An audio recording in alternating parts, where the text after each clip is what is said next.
हाँ तो दोस्तों, तो आपका फिर से स्वागत है हमारे YouTube चैनल पे, जहाँ पर हम आपको बहुत सारे विषयों के बारे में और बीए के सेमेस्टर के बारे में बताते हैं। तो उम्मीद है आप वो वीडियो देख रहे होंगे और लाइक शेयर और सब्सक्राइब भी कर रहे होंगे। तो उसी की कड़ी में आज हम आपके लिए फिर से लेके आए एक बेहतरीन शानदार टॉपिक, जो कि फिफ्थ सेमेस्टर वालों के लिए है एमएलएसयू के हिसाब से, पॉलिटिकल साइंस में। अपन ने पहले तो इंडियन थिंकर्स अपन ने सेकंड सेमेस्टर में पढ़ लिए, जो महात्मा गांधी है, जवाहरलाल नेहरू है, स्वामी विवेकानंद है। इन सबको अपन ने सेकंड सेमेस्टर में इंडियन फिलोसोफर्स को अपन ने पढ़ लिया। अब अपन को पढ़ना है वेस्टर्न थिंकर्स, ठीक है। तो उसके कड़ी उसमें अपना पहला टॉपिक है प्लेटो। आज हम प्लेटो के जीवन परिचय के ऊपर बात करेंगे। प्लेटो का का जो जन्म है वो एक एंथ्रेस में हुआ था, और एक उनका जो परिवार था वो एक कुलीन परिवार था। और उनके जो पिताजी थे वो, उनके पिताजी का नाम था अरिस्तोन, और उनकी माताजी का नाम था वो एंथ्रेस की जो राजकुमार जो थे उसकी उनकी पत्नी थी। मतलब बहुत ही अच्छा परिवार था। उनका नाम था पेरिकशन, ठीक है। और प्लेटो का जो वास्तविक नाम है उसका वो नाम था अरिस्टोक्लिज, ठीक है। अब ये जो था उनका जीवन परिचय कि उनका जन्म कब हुआ एंथ्रेस में, कब हुआ 428 ईस्वी में, ठीक है। पिताजी का नाम अरिस्तोन और माताजी का नाम पेरिक्शन। और प्लेटो का जो वास्तविक नाम है वो था अरिस्टोक्लिज। अब प्लेटो को जो है शिक्षा ग्रहण तो उन्होंने बहुत अच्छी तरीके से की थी, और उन्होंने शुरुआत की 20 वर्ष तक की आयु में उन्होंने पढ़ा। वो किससे पढ़ा? उनके गुरु थे सुकरात, जिनसे उन्होंने अपनी सारी विद्या ग्रहण की थी, जहाँ पर उन्होंने 8 वर्ष तक शिक्षा ग्रहण करते रहे, ठीक है। जिससे उन्होंने 20 वर्ष तक प्रारंभिक शिक्षा ली। मतलब फिर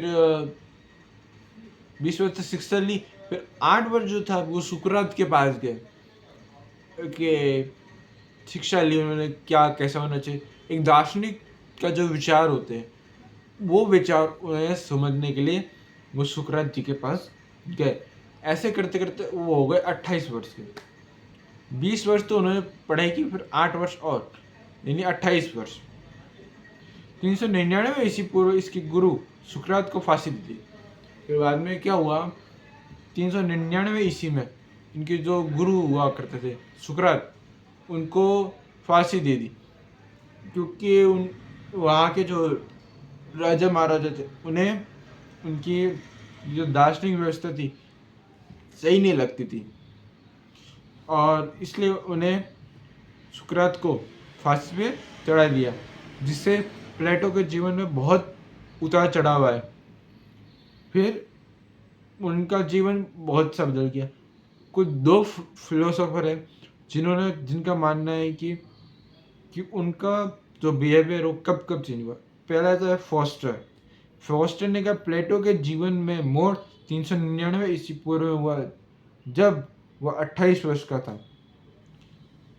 मतलब जब फॉस्टर का कहना है कि 399 ईस्वी में जब उन्होंने सुकरात से अपनी सारी शिक्षा ग्रहण कर ली थी, तब उनके जीवन में ये सब बदलाव आना चालू हो गया।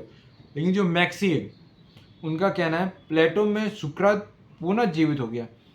प्लेटो में जो सुकरात जी थे, सुकरात के वापिस जीवित हो गया, ये मानना था मैक्सी का, फोस्टर और मैक्सी। प्लेटो एथेंस में से रवाना होकर एक सर्वोच्च शासन प्रणाली। फिर उसके बाद क्या हुआ, प्लेटो जो है एक सुव्यवस्थित शासन की खोज में निकल गए। एथेंस से बाहर जाने लग गए कि अपन जाते हैं ना कभी जैसे कि अपने ग्रेजुएशन पूरी हो जाती है तो फिर अपन कहीं बाहर जाते हैं कि समाज में जाते हैं कि कौन सी कॉलेज बेस्ट रहेगी, सीयूटी के एग्ज़ाम देते हैं। तो उसी प्रकार ये प्लेटो जो है वो एक अच्छा जगह जगह गए जाने जाते थे जहाँ पर एक अच्छा दार्शनिक व्यक्ति हो, जहाँ पर हम अच्छे से पढ़ सकें। वह वो अपनी जगह पे भ्रमण कर उनको भ्रमण करते करते 12 वर्ष हो गए। फिर वो इसलिए में मिस्र गए, इटली गए, यूनान गए, और ऐसा माना जाता है कि वो भारत के गंगा नदी का तट है ना, वो वहाँ तक भी आए थे। बाद में आखिर में जाके उनको एक सिसिली नामक देश मिलता है, जहाँ का शासन उन्हें बहुत ही अच्छा लगता है, और फिर वो वहीं पे जाकर अपने दार्शनिक अपने सुकरात का जो ज्ञान है वो आगे बनाना चाहते हैं। ठीक है, वहाँ के जो राजा थे दियोन, कई कई पुस्तकों में दियोंग लिखा हुआ भी आता है। और ठीक है, ये उनके वहाँ पे दोस्त मित्र था मतलब। और राजा तो था वो दियोनिस फर्स्ट था, दियोनिस फर्स्ट वहाँ के राजा थे। बाद में प्लेटो उनको अपने घर की याद आने लग गई। फिर वो जब गए ना अपने घर, तो वो 28 + 11 यानी 11 वर्ष उन्होंने सिसिली में बिताए। तो कुल मिला के कितने वर्ष हो गए? 39 वर्ष। जब वह एंथ्रेस पहुंचे तब 368 ईस्वी, ये ध्यान रखना कि ईसा पूर्व के पहले की बात है, तो यानी कि ये उल्टा चल रहा है। 68 ईस्वी तक उसने एक शिक्षणालय की स्थापना की। उन्होंने कौन से शिक्षणालय की स्थापना की? अकादमी शिक्षणालय की स्थापना की। ठीक है, जिसे यूरोप का प्रथम विश्वविद्यालय माना जाता है। ठीक है, 368 ईस्वी में वो एंथ्रेस पुनः लौट आ जाते हैं, और फिर कितना वर्ष रहते? 1 वर्ष के लिए वो रहते हैं। फिर 377 ईस्वी पूर्व जब सिसिली के राजा डायनोसियस फर्स्ट की जब मृत्यु होती है तब वो वहाँ पर जाते हैं। तो वहाँ पर तब वो 1 वर्ष रह के वापस आ जाते हैं। लेकिन वहाँ का जो फिर जो दूसरा राजा है बनता है डायनोसियस सेकंड, वो प्लेटो से कहता है कि आप जो एक सुशासित शासन ढूंढने के लिए आप विश्व भर में घूम रहे थे, वो आपको यहाँ सिसिली देश में मिला। तो हम चाहते हैं कि आप दोबारा फिर से आइए और अपने विचार यहाँ पर दीजिए, क्योंकि हमारे जो मार्गदर्शन में एक और राजा बना जिसका नाम है डायनोसियस सेकंड। पहले तो कौन थे? डायनोसियस फर्स्ट, और दूसरे कौन है? Dionysius second. ठीक है, फिर हकीकत में इस जमीन स्तर पर लाने के लिए हमें डायनोसियस सेकंड का एक राजा जमीनी स्तर पर लाने के लिए मिल गया है, का मदद करेगा। तो बिल्कुल आप अपने विचारों को हकीकत में रियलिटी में डार्क राजा को हकीकत स्तर पर लाने के लिए यहाँ पुनः पधारी। अपने जीवन के शेष 39 वर्ष तक एक दार्शनिक को अध्ययन करते हुए उन्होंने अपने बताए। ठीक है, मतलब ऐसे करते करते उनके कुल कितने वर्ष हुए वो आप मुझे कमेंट्स में बताना। प्लेटो दार्शनिक राजा के सिद्धांत को क्रियात्मक रूप से उसे सफल नहीं करवा सका, क्योंकि उसकी प्लेटो की जो शिक्षा व्यवस्था है वो अपने यहाँ पर अभी लागू नहीं होती है। क्योंकि अगर करने जाए तो फिर व्यक्ति 50 वर्ष तक पढ़ता रहेगा क्या?